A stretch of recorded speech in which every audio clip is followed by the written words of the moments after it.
नमक के मूल तत्व। चैप्टर 6 सहायक वहियां। और मैं आपकी टीचर हूँ योगी स्नेहलता।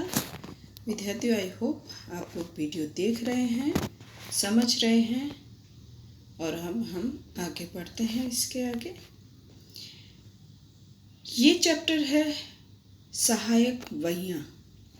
हमने स्टार्टिंग में देखा अकाउंट का जो भी चैप्टर हमने देखा एक कड़ियों के तौर पे है। किसी भी एक को हम ये नहीं कह सकते कि ये हम ना करें तो आगे की जो प्रक्रिया है वो पूर्ण हो सकती नहीं।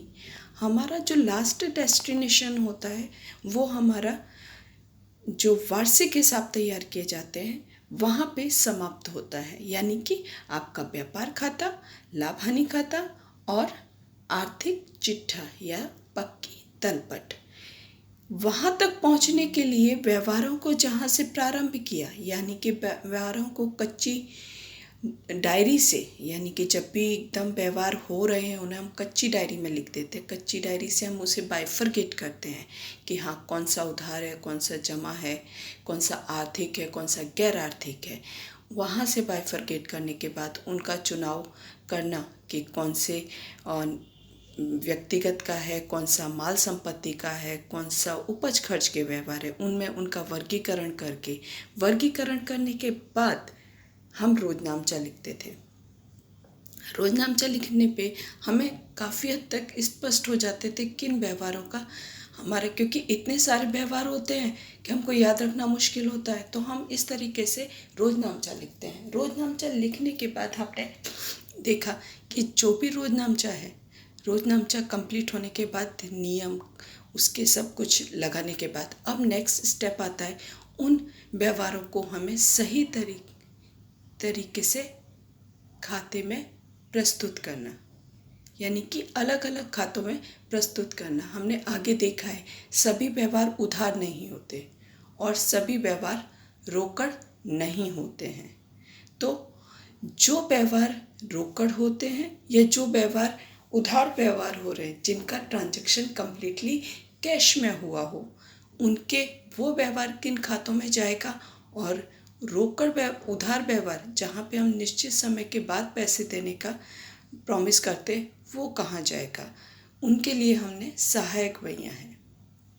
सहायक वहियों में अलग अलग, चाहे वो माल संपत्ति के हों, चाहे वो रोकड़ के व्यवहार हों, चाहे वो प्रारंभिक व्यवहार हों, उन सभी का समावेश किया जाता है।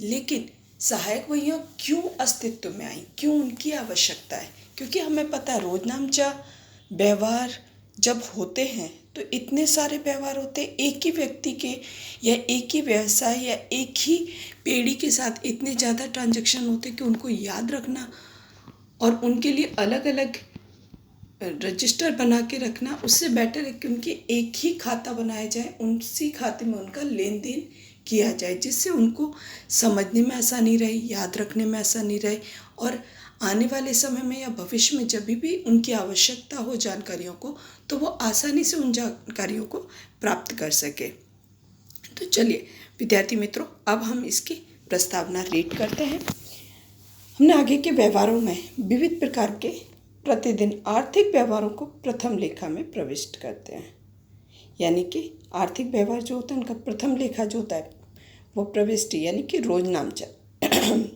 यह प्रविष्टि जिस वही चौपड़ा रजिस्टर में लिखी जाती है उसे हम रोजनामचा या जर्नल कहते हैं।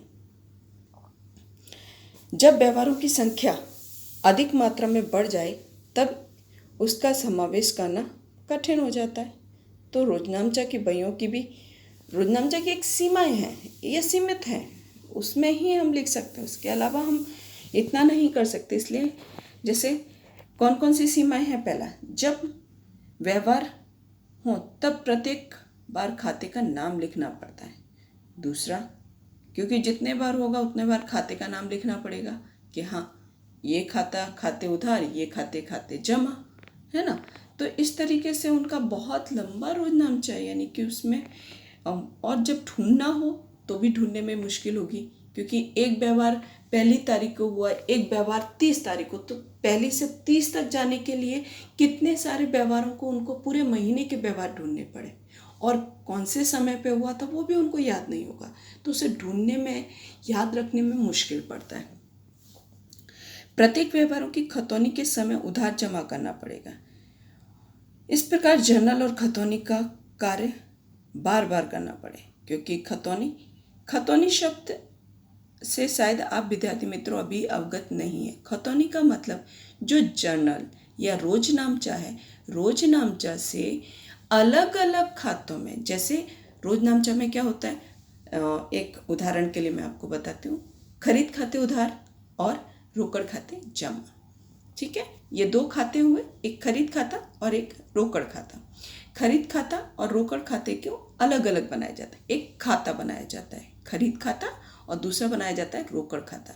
अब जब भी खरीद खाता का व्यवहार होगा किसी भी महीने में या किसी भी वर्ष, मतलब उसी वर्ष के किसी भी महीने में, एक वर्ष का ही तैयार होता है, तो एक वर्ष में जितने बार खरीद का व्यवहार किया जाएगा तो उस खाते के अंदर या उस खाते में बार बार उनको खतौनी करनी पड़ेगी। पहले वहाँ लिखना, फिर खाते में जाके लिखना, डबल एंट्री। जब भी रोजनामचा से व्यवहार किया जाता है, जब रोजनामचा से किसी दूसरे खाते में लिखा जाता है तो दोनों खातों में उसकी एंट्री की जाती है, उसे हम खतौनी कहते हैं। रोजनामचा वही की अधिक मोटी होने से उसे संभालना मुश्किल हो जाएगा, यानी कठिन होगा। रोजनामचा कुछ महत्व की माहिती तत्काल नहीं मिल सकती, अगर तुरंत चाहिए तो उसे समय देना पड़े, उसमें से हमको ढूंढना पड़ेगा तब मिलेगा। तो एकदम अर्जेंट में चाहिए तो वो मिलना मुश्किल होता है। पांचवा है आंतरिक नियंत्रण की माहिती। आंतरिक नियंत्रण की पद्धति का प्रभावी अमल करना कठिन हो जाता है। रोजनामचा की जो मर्यादाएं दूर होने से प्रविष्टियां सहायक वहियों में बांटा जाता है। अगर रोजनामचा की जो कठिनाइयां हैं उसको कम करने के लिए सहायक वहियों में, जिससे अधिक प्रमाण में जो व्यवहार है उनका समावेश बार बार होता है और रोजनामचा की अगली वही रखी जा सकती है। यानी रोजनामचा के बाद सीधा ही ये सहायक वहियां, जिसमें उधार खरीदी, उधार बिक्री, सहायक वहियों में सिर्फ और सिर्फ उधार के व्यवहारों का समावेश होता है। व्यवहार यहाँ पे अगर माल संपत्ति से संबंधित व्यवहार है तो उधार व्यवहार, यहाँ पे रोकड़ व्यवहार होंगे तो उसमें सिर्फ रोकड़ व्यवहारों का समावेश होगा। ठीक है, और एक दूसरा भी है, हम तब उसके बारे में चर्चा करेंगे आगे। यहाँ निश्चित व्यवहार वही में लिखे जाते हैं। खरीदी, यहाँ जैसे वापस से मैं रीड करती हूँ, जैसे उधार खरीदी के लिए, उधार बिक्री के लिए, नगद व्यवहार के लिए यहाँ निश्चित व्यवहारों की वहियों का किया जाता है। रोजनामचा की ऐसी अलग वही को सहायक वही या उप विभाग के रूप में जानते हैं। सहायक वहियों का अब अर्थ, एक ही प्रकार के बार बार होने वाले व्यवहार लिखने के लिए रोजनामचा वही का वर्गीकृत प्रविष्टियां अर्थात सहायक वहियां, यानी कि उसका बाइफर्केशन करना अलग अलग, उसको हम सहायक वहियां कहते हैं। अब आगे चलते हैं। अब सहायक वहियां कौन कौन सी हैं देखिए। सहायक वहियां यहाँ पे के प्रकार हैं जो अलग है। पहला है सहायक वहियों में रोकड़ वही, और उसमें किस प्रकार के व्यवहार आते हैं, रोकड़ वही है। अब रोकड़ वही में भी 3 प्रकार,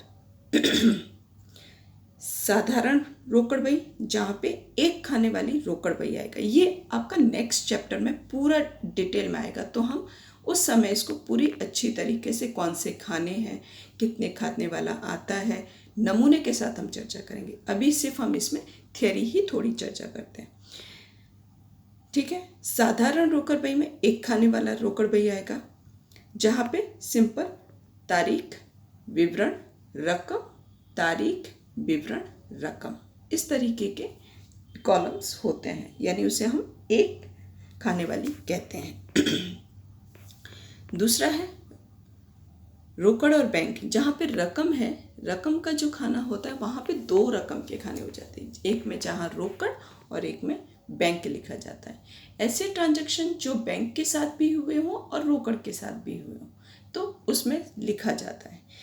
3 खाने वाली रोकड़ बही के अंदर, यहाँ पे देखिए रोकड़ और बैंक खाने भी हो सकते हैं, 2 खाने वाली है, अथवा रोकड़ और बट्टा भी हो सकता है, अथवा बैंक बट्टा वाली भी हो सकती है, कोई भी 2 खाने हो सकते हैं। 3 खाने वाले में रोकड़, बैंक और बट्टा तीनों का समावेश हो जाता है।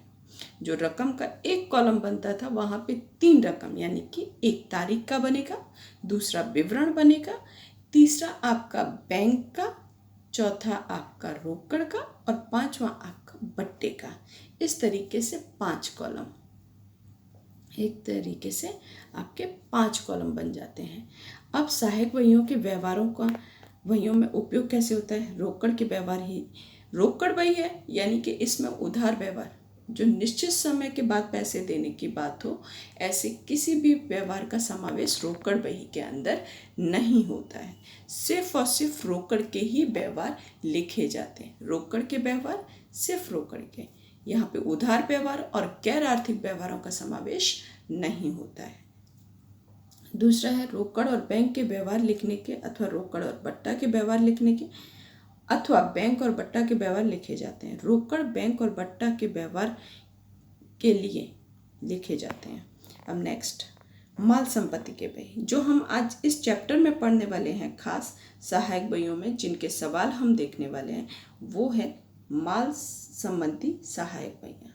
खरीद बही, बिक्री बही, खरीद वापसी, बिक्री वापसी। खरीद बही के अंदर माल के जितने भी उधार, इन चारों ही खातों के अंदर जो उधार व्यवहार हैं, रोकड़ व्यवहार का समावेश नहीं होगा।